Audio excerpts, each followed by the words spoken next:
Emily, what's on your radar? Well, just a few days before the Dobbs leak upended American politics, Forbes dropped a detailed investigation into TikTok live streams, poring over hard evidence. And here's what reporter Alexandra Levine wrote.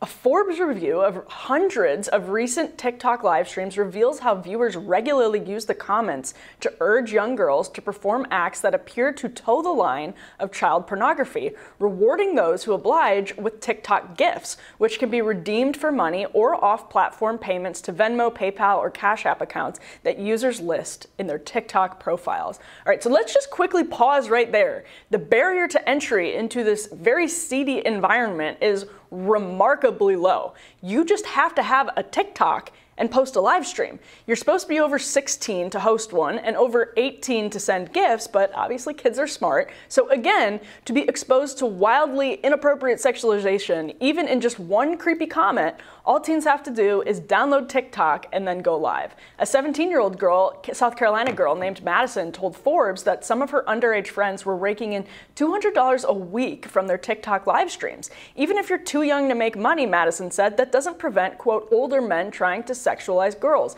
Here's more from Levine's interview with her. Quote, "Can we see brown shirt topless?" one commenter asked as Madison and her friend in a brown shirt answered questions on a TikTok live last month. Madison was also asked to show a bit, please, and stand over cam. Even after her lives end, some viewers have followed up with Madison through Instagram and offered to pay her to speak with them. Another girl told Levine, "You can't even go live on TikTok without getting weirdos trying to get pictures out of women." In just one TikTok live last month, wrote Levine, Brown and her roommate brought more than 500 strangers into their house virtually, were asked to meet up with men in person to golf, old guys her dad's age, and were offered as much as $50 for photos of their feet.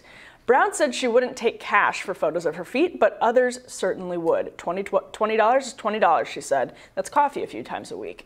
Now, Brown is 18, to be clear, but her experience on TikTok seems to be characteristic of what girls find when they jump on these live streams, and of course it is. Of course that's what's happening. The duality of social media reflects the duality of human beings, and it always has. There's a lot of good and a lot of bad. Naturally, the sexual deviancies and appetites of users will shape the contours of the content. But TikTok isn't a paper manufacturer, a web server, or a phone company. It uses a sophisticated algorithm to curate content and addict users into spending as much time as possible glued to the screen. Ethical tech should strive to make a profit while having a net positive impact and minimizing humans' worst natural instincts.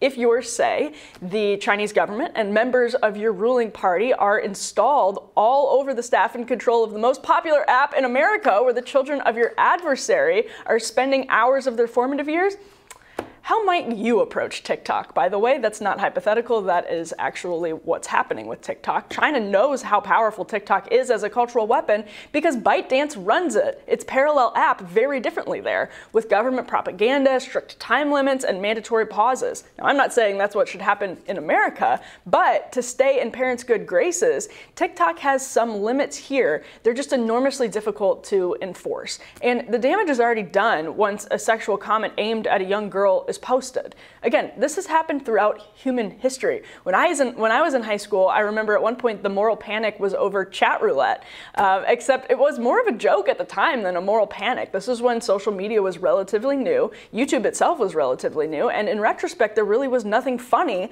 about teenagers clicking through live feeds of strangers' genitalia, let alone interacting with them. But of course, older people have always found ways to exploit younger people sexually, and as technology has evolved, they've naturally used it to facilitate that abuse. Yet TikTok is on another scale entirely. The app is bad for many reasons, from national security to wrecking our attention spans, but this one is especially clear-cut. This is happening every single day under our noses, and we will never be able to repair the damage done to each kid who encounters exploitive content just today, from the moment I finish this sentence until the moment my head hits the pillow. It may seem normal in the age of the internet, and I think it actually does to those of us who grew up with instant messaging apps and later social media, which connects people anonymously in many cases of all ages without any community accountability together at the swipe of a thumb. We're not meant to live like this. So where are all the voices who clamor for corporate boycotts of objectionable content when that content is merely politically intolerable to them? We can all agree TikTok is at least facilitating this abuse of its live stream technology. So why is nobody calling for an advertiser boycott? TikTok was slower out of the gate in ad revenue, but now most of its revenue comes from ads. And you can see just this spring, a report found that TikTok's ad revenue is expected to triple this year. Triple. Quote, skyrocketing interest in the platform among consumers and brands alike is propelling TikTok's ad revenue, which is expected to overshadow Twitter and Snapchat's ad revenue combined, Marketing Dive wrote, analyzing a new report from Insider Intelligence. So there's your answer.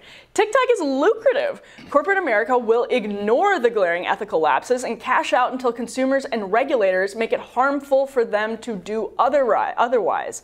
So as consumers, let's get right on that. Ryan, this drives me crazy because every time Tucker Carlson says something that people on the far left deem objectionable, they call for corporations to exert more power over political discourse, right? Corporate boycott of Tucker, pull out of Laura's show, and as your corporation, you are, exerting your idea of what the political discourse should look like with your corporate power and your money. Nobody talks about a corporate boycott of TikTok. There's absolutely nothing. Do you think that it's because a lot of people, there's an age gap, they don't understand exactly how bad TikTok is, they don't know how easy it is for older men to just dive into these live streams that young girls are doing with their friends? Or do you think it is because, honestly, it's not worth it for them to even consider if they have such a lucrative sort of ad placement on TikTok? They probably also don't really understand what TikTok's revenue model is. Sure, yeah. And also don't have a specific target. So it's like you want Tucker Carlson's show, or Bill O'Reilly being a good example. They targeted Bill O'Reilly, you wanted Bill O'Reilly off the air. You talk to Dove and all the other companies that you see advertising, or whoever was advertising at the time on the O'Reilly factor. You pressure them to take the ads down. There's an ABC that people can understand. Whereas when it comes to TikTok, it's like, well, how do you kind of demonetize that creep who was asking for that thing? It's like the problem is the whole thing, rather than any particular show that you can find a particular advertiser supporting. So I actually think that we should just ban TikTok in the United States, because I believe that in a democracy that we should be able to have some democratic say over the way that we structure our society, and we can't with TikTok. Yeah. It's not ours. It's basically a foreign app. I mean, I know there's been some effort to get U.S. investors and it's BS. Involved in it or the whatever. way that they've tried to restructure has been smoke and mirrors. They're still based in Beijing and owned by ByteDance. And so banning it is by no means a solution to the various overlapping social media crises that we have. No. But it's a start. If you don't do that, you're just handing to this company the weapons to just constantly sow as much misery and emotional and political turmoil as they see fit. And they don't even they want to make a profit, but that might not be their ultimate objective. Yeah, if you look at the top yearly trends on TikTok, it's amazing how much time kids are spending on this app. Not to sound like Ben Shapiro, but the WAP video was one of the top trends on TikTok, which is fine if you're 20 years old, but there are a lot of kids who are not 20 years old who are scrolling through it, and that's again the least of the concerns. I think the bigger concerns are about really, really sexual situations that you can get into on live streams, where again, people from that are our age, older, know what that was like on the instant message boards in the 90s and in the 2000s. But on TikTok, again, this is where kids are spending an insane amount of time. They're very young. It's totally unsupervised. You don't have to sit at the desktop computer and log on to the dial-up with your parents walking around in the background. So there's just so many problems with it. I would say the ban on national security grounds is a pretty obvious substantiation for how that would happen. But this is why, to me, it's so much deeper than even just TikTok, as you said. Banning TikTok, as consumers, I think people need to take this much more seriously. And I'm not sure that older people who are now parents and use Facebook in some very normal ways, like, playing games or connecting with people from high school, whatever it is, understand exactly how bad this has gotten for, a 12-year-old who's spending a lot of unsupervised time on Snapchat, TikTok, Instagram. The access and the ease at which it can access you without your control of just seedy people with bad intentions who are shaping young hearts and minds like literally every single day with exploitive bad intentions. It is chilling. Yeah, right. Just start over, build it the way that we feel is appropriate for a democratic society rather than just having it foisted on us. It's so exploitive. And they're making a ton of money off of it too. So just another way we are being exploited by corporate America. Corporate China too. Yes, that's a good point. Right, I'm looking forward to what's on your radar next.